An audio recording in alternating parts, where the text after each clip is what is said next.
Today's video is brought to you by Picture.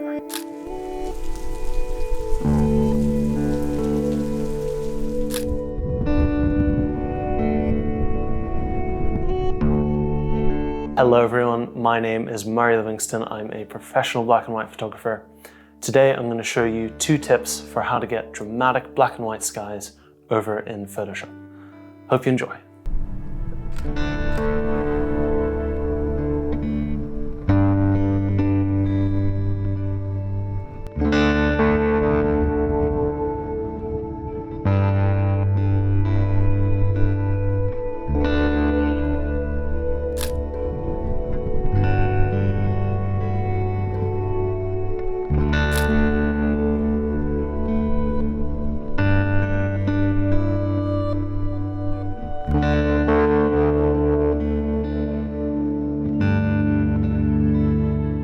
So today I'm going to be showing a few simple Photoshop techniques in order to get dramatic black and white skies. Namely, I'm going to be using a curves adjustment to set some local black and white points, and then followed by that, I'm going to do some dodging and burning to selectively target different areas and control their tonal values. So to start with, let's go ahead and do a curves adjustment. And the first thing I'm going to do is actually put a mask on this because this foreground's already dark. I don't want to affect that. Today we're just going to be talking about the sky. So I'll go hit G or get the gradient tool, make sure that my color picker is black and white, and then we'll go and drag down a nice big soft feathered edge. So this way, when I go to adjust my curves, it won't affect these areas and darken them too much, and then I won't lose that shadow information. So the trick that I like to use is I'll drag these sliders here, and if I hold down Alt or Option and drag, you'll see if I go too far, that's showing me where is pure black. So I don't like to go all the way, but I can see a few creeping in the bottom, so I'll go somewhere like that. We can have a look at what that's done. It's brought in a lot of great contrast across the whole sky. And then we can do the same on the highlight side. And already we're getting to a great point with the sky with just one quick, easy adjustment. So setting those black and white points with the curves tool is a great way to bring in some contrast to a large portion of the image without getting into too complicated masking and all that sort of stuff.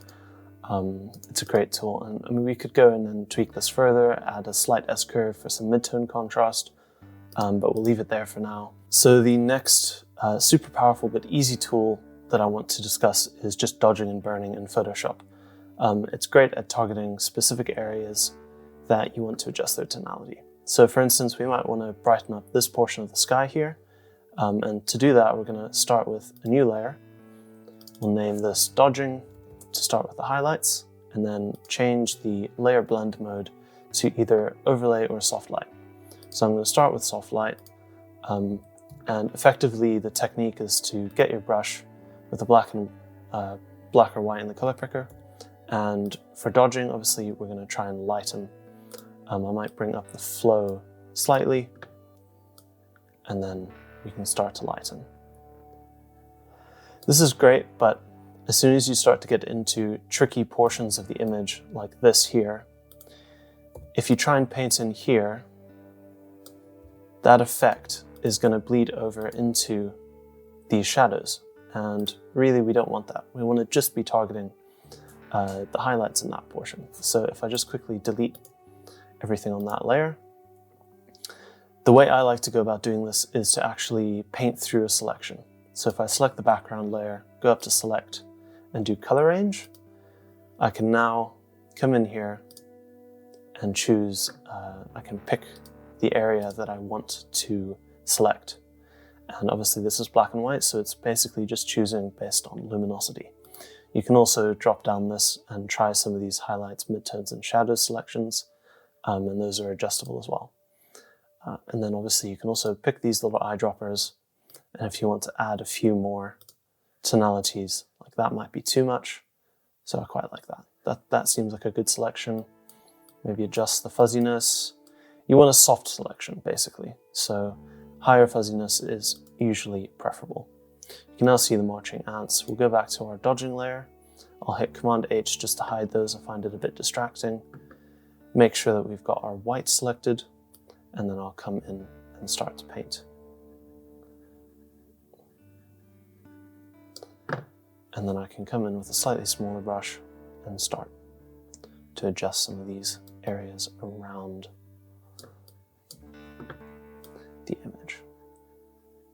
So this is something that you can build up nice and slowly, keep painting in. And this is part of the reason I use 100% opacity with a low flow, is the more I go over the same area, the more I'm going to build up that adjustment. Whereas if I have a low opacity, I'll never be able to get to a full adjustment, no matter how many times I paint. And then maybe a bit around here by the mountains, increasing that relative contrast, setting nice whites against nice blacks, makes them both look richer. And before and after, you can see we're starting to get a very nice adjustment. And then very quickly, I can do the same for our burning layer. Set this to soft light. Make sure that we've got black, and I'll go ahead and load a different selection this time. Select color range, and we'll start with that. Maybe add a little bit of grays, click OK, hide, make sure that we've got our black selected there, and then I think this bottom area is really where I want to start to come in. I do find that the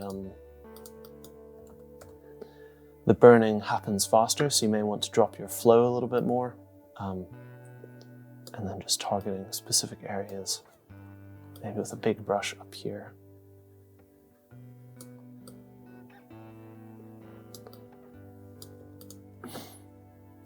So before and after, I can turn both of those on and off, adding a nice bit of localized contrast and really creating a dramatic sky. The only other thing I might do is to group these, put a mask over the top, and then do the same adjustment there so that I know for sure it's not touching these bottom mountains.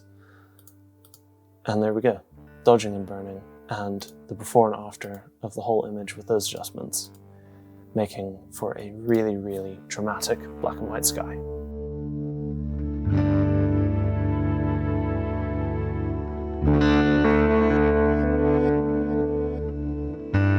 So I hope you've enjoyed this one. If you have, please like and leave a comment down below, and consider subscribing to the Pickfair YouTube channel. Thanks very much for watching. I'll see you in the next one. Cheers.